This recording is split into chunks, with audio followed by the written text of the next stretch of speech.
Você sabe conectar a sua abertura ao meio-jogo? Não sabe? Este vídeo, então, vai ensinar você a fazer isso. Olá, aqui é o mestre Gerson Pérez, falando do Clube Xadrez Online. Você está no desafio 21 dias de xadrez em nossa segunda semana de 3. São 42 vídeos de treinamento, 8 entrevistas com grandes personalidades do xadrez nacional e ainda 8 e-books para complementar o seu treinamento. A ideia é que você saia do ponto A para o B e do B para o C. Quem sabe até do A para o C. De capivara a mestre no xadrez. De peão a rei do xadrez. Então, hoje nós falaremos sobre aquela transição, a conexão da abertura com o meio-jogo. No nosso vídeo de meio-jogo, nós falamos que são 4 desafios grandes ali para a gente trabalhar o meio-jogo. Ou seja, tem que ter uma boa conexão com a fase anterior, uma boa conexão com a fase posterior, ou seja, relação com a abertura, relação com o final. Respeitar a personalidade, o seu estilo de jogar xadrez e também conhecer os temas táticos e os temas estratégicos. Esses motivos vão se conectando. O meio-jogo, então, é um casamento forte ali da abertura com a tática. Vamos olhar 3 posições. Estudaremos 3 posições de modelo para você ver como se faz a conexão da abertura com o meio-jogo. Vamos lá? E para ilustrar então esta conexão da abertura com o meio-jogo, vamos tomar emprestado lá os 3 primeiros diagramas do livro Estratégia Moderna de Xadrez, do Pacman. Um clássico da literatura enxadrística que gerações de jogadores passaram por ali, inclusive eu. Neste diagrama, nós temos uma posição muito curiosa, onde, terminando já a fase de abertura, as pretas estão com 3 peões a mais. Nossa, 3 peões a mais, então materialmente já está decidido, porque 3 peões a mais você se impõe fácil. Opa, mas aí tem um detalhe, nós estamos falando da questão material. E no xadrez a gente tem também a questão posicional. Dá uma olhada na atividade das peças brancas. Veja o cavalinho. Olha o bispo. As torres com grande facilidade para poder entrar em jogo. Torre ainda não jogou, o bispo está preso, o cavalo não está tão bem, a casa natural dele é F6 e a torre ainda precisa jogar. E comparando as damas também, a dama de B5 está mais ativa que a dama de D8. Então, a isso nós chamamos de tempo contra material. Na abertura, as brancas optaram por sacrificar material e ganhar tempos no desenvolvimento. Com tempos no desenvolvimento, você pode, depois que as peças estiverem ali muito ativas, atacar o rei adversário ou recuperar este material tentando ficar com vantagem. Posicionar o mesmo material. Você vai, toma um peão, toma 2, toma 3, as peças ficam bem colocadas. Ou às vezes toma mais material do adversário. Toda vez que você tem, então, tempo contra material, quem está com tempo tem que ser rápido. Porque se as pretas conseguirem colocar as peças em jogo, acabou. Porque a vantagem material ali se impõe. Então, há aberturas que você joga fazendo gambito. É muito comum você sacrificar um peão, gambito do rei, por exemplo. Nós temos gambito escocês. Tem um monte, gambito morra na Ciliane, Smith morra. Temos um monte, então, de possibilidades ali em termos de gambitos. Ora, se a gente tem essas possibilidades, é porque existe o quê? Uma compensação posicional. E essa compensação posicional é o que nós vamos ver agora. Tomando uma aguinha aqui, né? Vamos seguir. Essa compensação posicional é a atividade das peças. Geralmente na abertura você pode sacrificar um peão sem ter que calcular muito, se você consegue desenvolver as suas peças, construir um forte ataque, desviar a atenção de uma peça, sobretudo a dama, e impedir o roque, especialmente definitivamente. Às vezes você impede o roque, mas ele coloca alguma peça lá no meio, é um bispo que está cortando ali a diagonal, e aí você coloca uma peça no meio e pronto, vai conseguir fazer o seu roque. Mas se você conseguir quebrar o roque do adversário, fazer com que ele mexa as 2 torres, que ele mexa o rei, pronto, não tem jeito dele fazer o roque. então definitivamente você pode quebrar o roque do seu adversário. Isso seria uma grande vantagem pelo peão sacrificado. Só que aí nós temos 3 peões.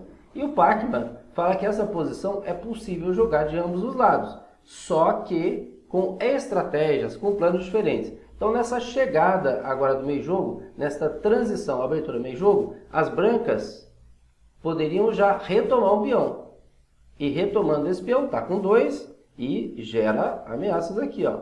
Dama, poderia atacar de novo, torre, atacar de novo. Então tem uma cravada. As pretas provavelmente vão fazer o quê? Uma descravada. E aí tem uma jogada muito fina aqui, ó. Torre E1 ou torre de A E1. Torre de F ou torre de A. E aí o fino aqui é a torre de A. Porque agora ameaçou dama E2.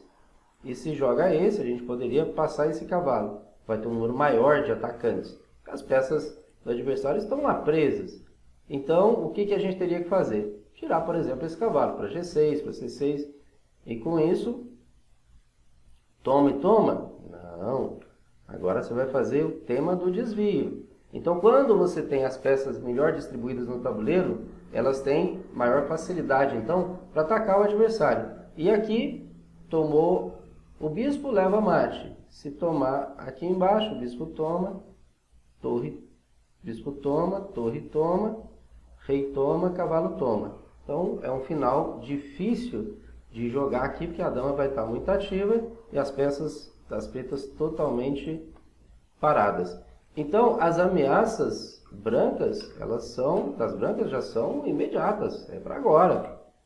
Aí, o que a gente poderia fazer então? Aqui tem a possibilidade de você devolver material e tentar jogar a posição assim. É um pouco difícil porque materialmente estaria igual. 2 peões e bispo pela torre. Mas a posição das pretas ainda tem dificuldade para se movimentar. Então, se você está com 3 peões a mais, o que você pode fazer? Sua política ali é devolver. Você devolve um, aí dá uma ativada nas peças. E o adversário gasta tempo tomando aquele material. Você devolve 2, e aí ele gasta mais tempo. Você vai conseguindo colocar as peças em jogo. Você devolve 3, ainda fica com vantagem posicional. É raro ter uma vantagem muito grande assim. Na abertura a gente consegue um peãozinho, uma qualidade, algo assim.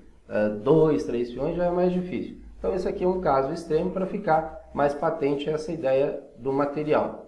É como se fosse até uma caricatura aí dessa posição, que não é tão comum a gente ter 3 peões a mais em tão poucos lances. E aí, então, o que aconteceria? Se você só ficou 1, 2, 3 e conseguiu a atividade das peças, o adversário pode ir devolvendo. Devolve 1, 2, 3, tenta ficar com vantagem material. Agora, meu amigo, se você devolveu 1, devolveu 2, devolveu 3 e ainda está mal, então é um sinal que você não deveria ter tomado os peões do seu adversário. Então essa posição aqui tem essa possibilidade e aqui interessa mais para a gente questões, por exemplo, como passagem de dama, aqui, né, para poder gerar um ataque na ala do rei. Dama e cavalo coordenam bem para atacar a ala do rei.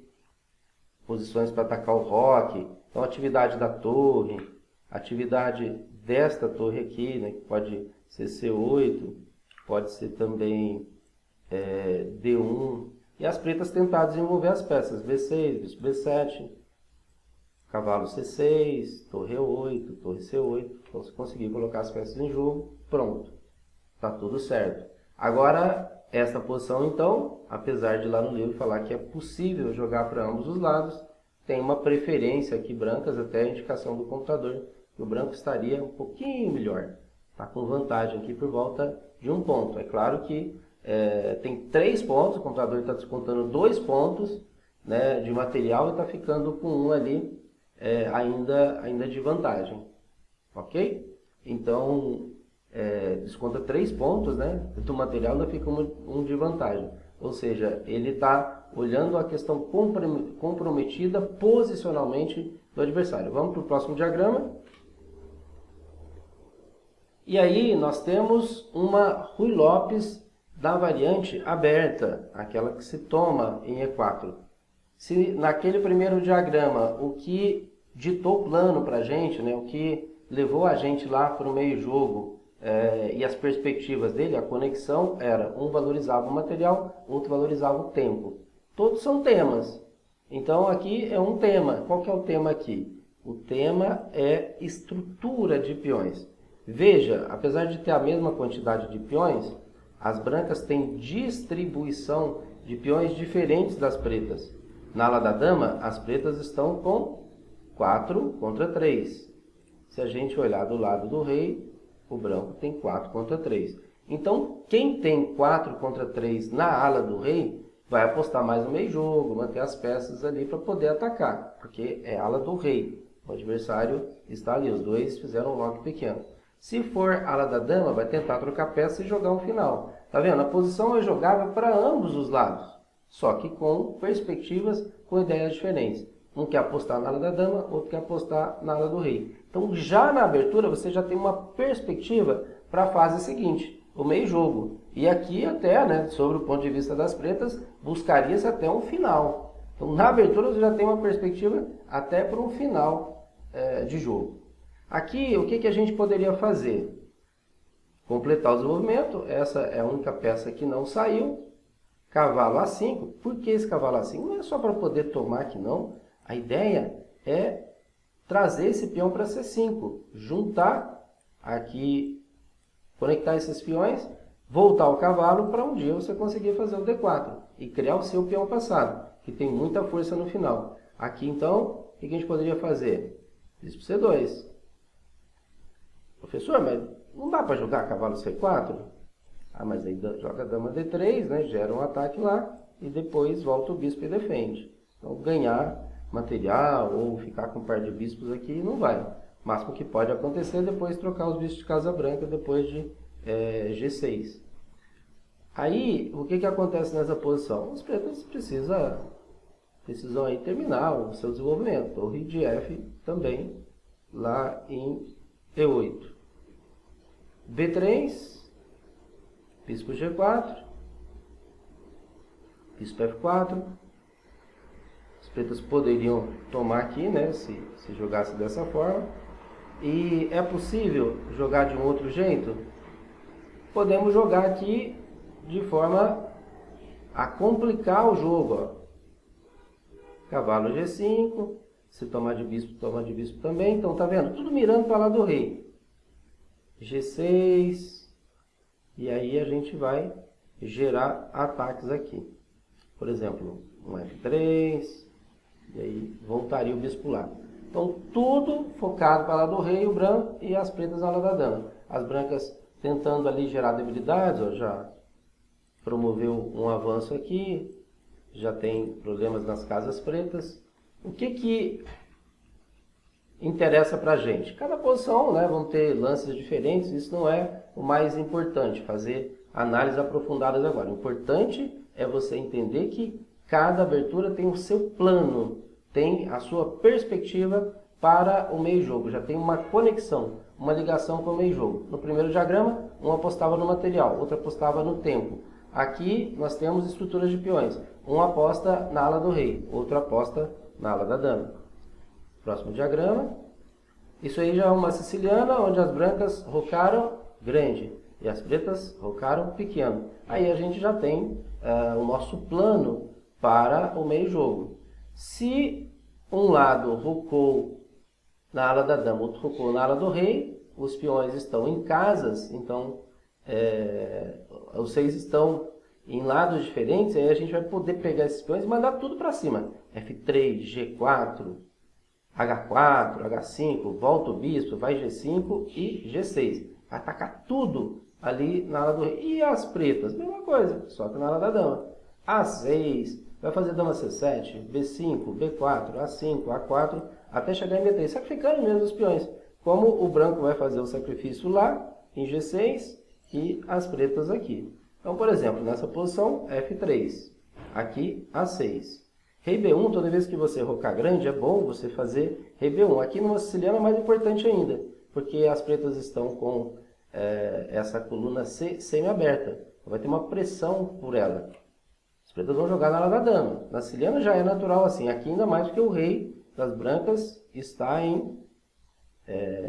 na ala da dama. E um outro detalhe de jogar rei B1, além de proteger os 3 peões e sair dessa coluna C, tem uma diagonal aqui que muitas vezes a gente leva um tático. O cara coloca um... Não agora, né? É que o xadrez é dinâmico, as peças vão se movimentando. Mas pode ter algum problema de cravada pelo bispo aqui na diagonal. Então você, profilaticamente, né, pensando em um problema futuro, você já se antecipa e já faz rei B1 e evita possíveis 3 problemas aí. Problema no peão de A2, problema através da coluna C e da diagonal. Aí o que a gente pode fazer? Torre D8. Então as torres, uma aqui e a outra torre aqui. Essa torre de A pode até ficar por aqui, se for o caso, para tentar avançar os peões. Aí bispo E3, dama C7 e agora está na hora, G4. Aqui o branco poderia, é muito comum, você passa a dama para lá do rei e gera ameaças lá em B6. Aí tem que fazer cavalo D7, então o cavalo defende aqui. A gente pode passar o bispo para F6 e o cavalo gera a defesa. Aí a gente vai, H4, aí B5. Aqui é como se fosse uma corrida. Quem tiver mais gás, quem tiver mais perna, chega primeiro e lancha primeiro. Porque vai abrir a posição do outro e vai gerar ataques fortes aí contra este rei. Então, isso chama ataque à baioneta, lados opostos. E aí quem tiver mais habilidade para atacar, porque aí entra uma posição bastante de tática, então vai ter avanço de peões, sacrifício desses peões para abrir a posição, às vezes vai sacrificar até peça, vai ter que ter uma boa habilidade para conduzir ataques. Então se você roca de um lado e o adversário do outro, cada um vai mandar os seus peões ali do lado que não tem o rei. Se você não quiser partidas tão violentas, tenta rocar do mesmo lado que o seu adversário.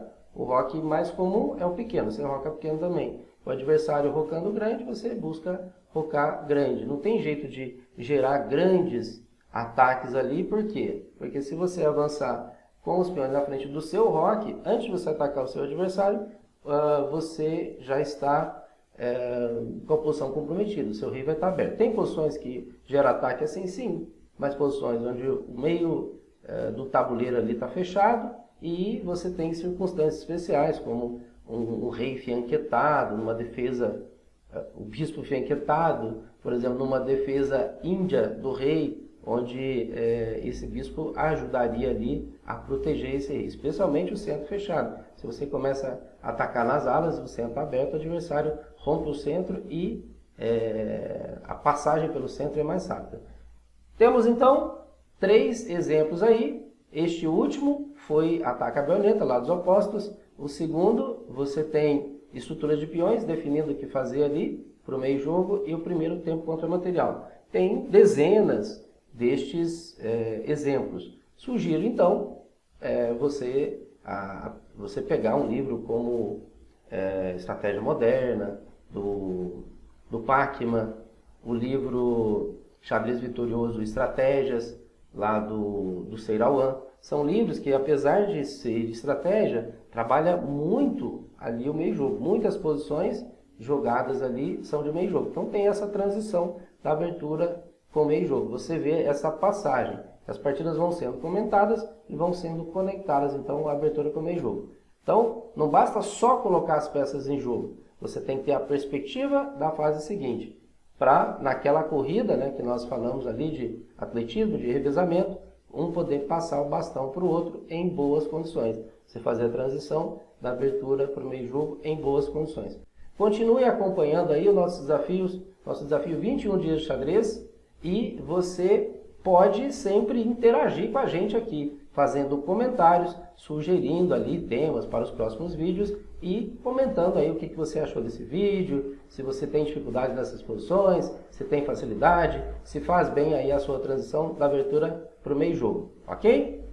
Grande abraço, rumo à maestria no xadrez.